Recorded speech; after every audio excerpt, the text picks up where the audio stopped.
This week on Africa Weekly, we go to Angola to meet the former soldiers turned wildlife rangers. We take you to Mozambique, whose economy is being battered since the resumption of armed attacks. And finally, we find out what makes Cameroonian white honey and pepper so special.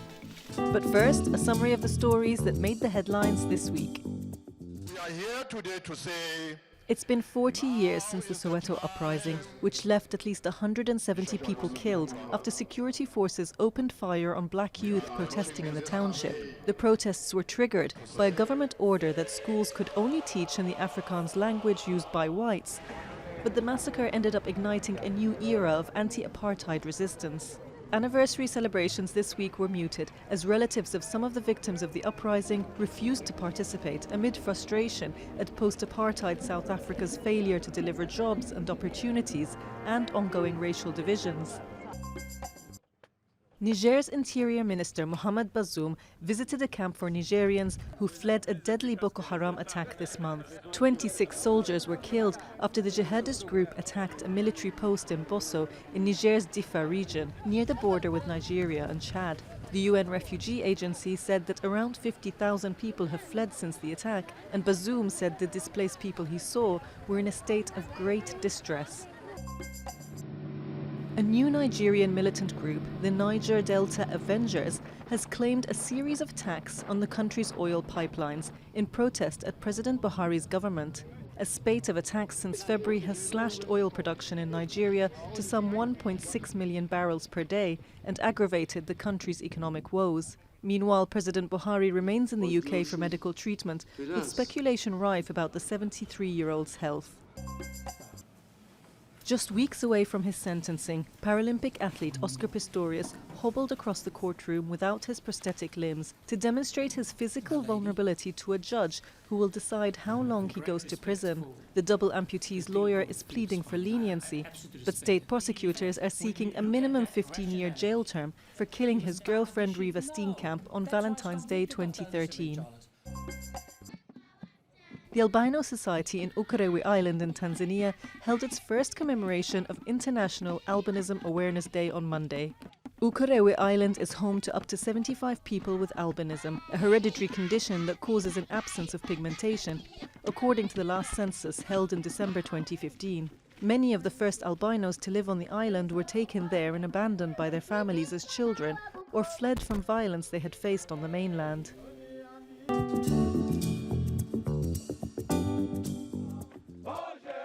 In Angola, former soldiers are fighting a new battle. Now they're wildlife rangers targeting poachers who are threatening a fragile recovery of the country's wildlife, which was decimated during the war. Training to fight poachers in Angola's vast and dangerous interior. Among these rangers are former soldiers who fought in the civil war that ravaged the country from 1975 to 2002. Now they battle illegal hunting that threatens the fragile recovery of Angola's wildlife.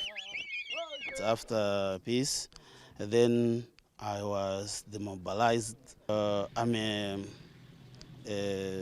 ranger, as we call it, a nature soldier. Elephants were routinely shot from helicopters during the civil war to finance the conflict through ivory sales. Now Angola's government has vowed to revive wild animal numbers by ending poaching and ivory trafficking. Authorities say they want to create a wildlife park in the Okavango region, which will rival Africa's biggest reserves. This area is the least sampled landscape on the planet for botanical diversity and biodiversity. So we have discovered almost 20 species that are currently under assessment. These are reptiles, plants, even a small mammal that we suspect is a new species. But Angola's recent oil boom has been hit hard by falling prices, and some question if the country can really afford it. Angola is definitely experiencing some challenges, particularly with the decline of international oil prices. This has had a massive knock-on effect to the economy of the country. And of course, issues like conservation and wildlife, they slide off the agenda faster than others. And so yes, they've had cuts, and it makes it even more challenging to grow the conservation base and success, which is what they would love to do. Conservationists remain optimistic, saying that Angola's vast savanna could bounce back in a decade. It's up to these so-called nature soldiers to make that dream a reality.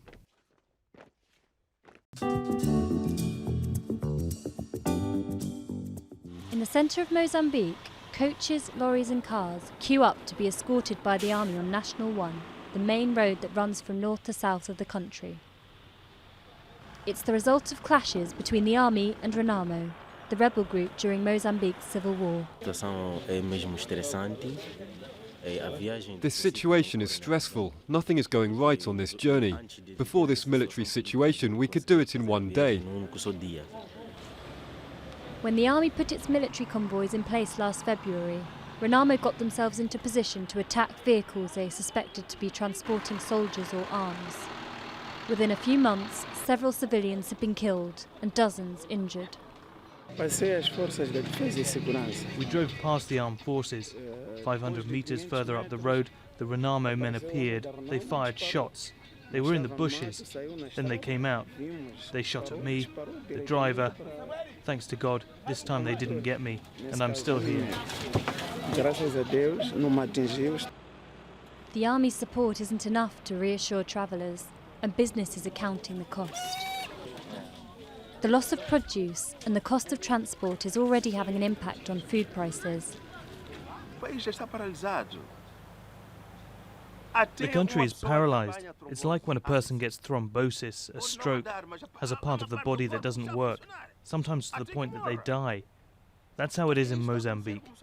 We've had a stroke, a part of the country isn't working. At the end of May, the government and Renamo agreed to reopen peace negotiations. But since then, the attacks have intensified. Despite a 7% rate of economic growth, Mozambique is one of the 10 poorest countries in the world, and this violence threatens to grind the country's development to a halt.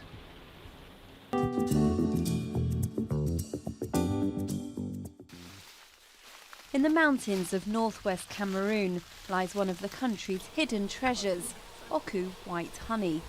Each year more than 1,000 beekeepers collect this sweet, sticky substance, which owes its colour to the pale flowers which bloom on the forest canopy. In 2013, Oku white honey was one of the first African products to earn a Geographical Indications or GI label, and the honey soon doubled in price.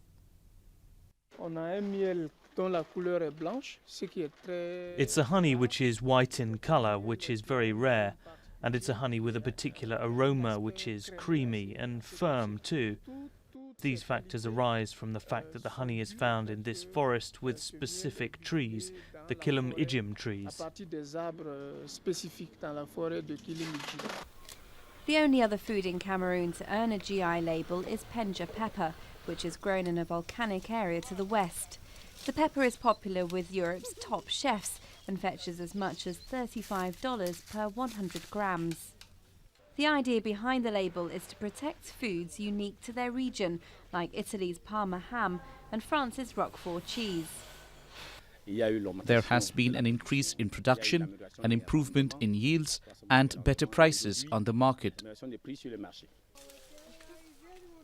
Until a few years ago, the notion of intellectual property was unknown in Africa. Now countries are lining up to have their products registered. But as the orders pour in and the prices shoot up, the challenge is how to guarantee quality, ensuring that Cameroon's honey and pepper meets the high standards outlined by the protective label.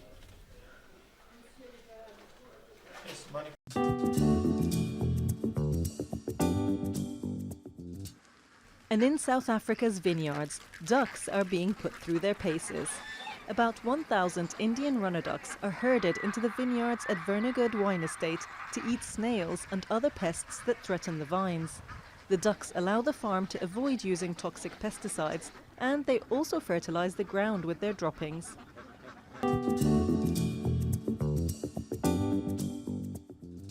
Next week we travel to Mali to follow up on the French campaign against the jihadist insurgency in the north of the country.